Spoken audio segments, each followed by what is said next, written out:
Hi. Hello my fellow attackers, this is Pateksu and welcome to a different video. Now, if you recall and you read the discussions tab, I lost some of my footage for videos and also some videos themselves. And so, the Danganronpa video, this is one of them. And so, what I'm going to do is I'm going to recap what happened in that episode, okay? Hopefully you guys follow along. If you don't know what's going on, you should probably check out the last few episodes first.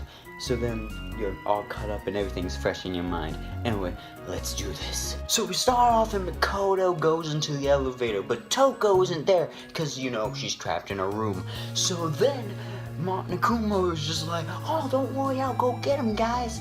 And then he goes off and drags Toko in here with, Toko's like wailing and screaming. It's like, I don't want to go, I'm Genocide Jack. And so they go down to the class trial, and it begins. Also, Monokuma decorated the whole place. It was very nice. They talked about the murder weapon, and the murder weapon was the dumbbell. And you can tell it was the dumbbell because it was literally the only weapon there. And then Byakuya was just all like, okay, enough of talk about the murder weapon. Let's start to talk about who did it, okay? And he proposes that Genocide Jack did it, and not sort of some kind of faker Genocide Jack. The real Genocide Jack. And you can tell because they used the bloodlust painting thing. I suck at explaining things. Also, the way Chihiro was restrained. You can tell that because she was restrained like this. Like this. Like this. This piece of information was not put public. Therefore, the only people that knew about this was the police that had the records and Genocide Jack himself. And Byakuya proposes that Toko is Genocide Jack. And wouldn't you know it, Toko's Genocide Jack. Or should we call her Genocide Jill? They don't really make it that... Anyway. And it turns out Genocide Jill did not do it according to her. And so, Makoto, the main character, if you don't remember, I don't imagine why you won't remember. He proposed that Byakuya did it. Because that piece of information, Byakuya knew about it because apparently his family is part of the government or something like that. But Byakuya disagrees and tells everyone that he did not do it. And Makoto thinks he's telling the truth. Just by the way he was acting, he thought that Byakuya was telling the truth because Byakuya kept acting like he had nothing to do with it, even though he literally always acts like that.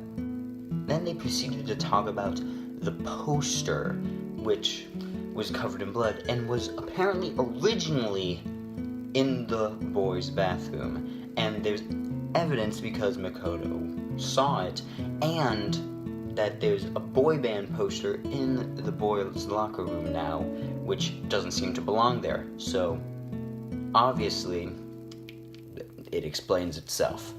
And then Makoto miraculously decides to propose the idea that Chihiro originally went into the boys' bathroom. Patrick, you might be saying, Monokuma said that a girl can't go into the boys' locker room, a boy can't go into a girl's locker room because they have to have the right IDs.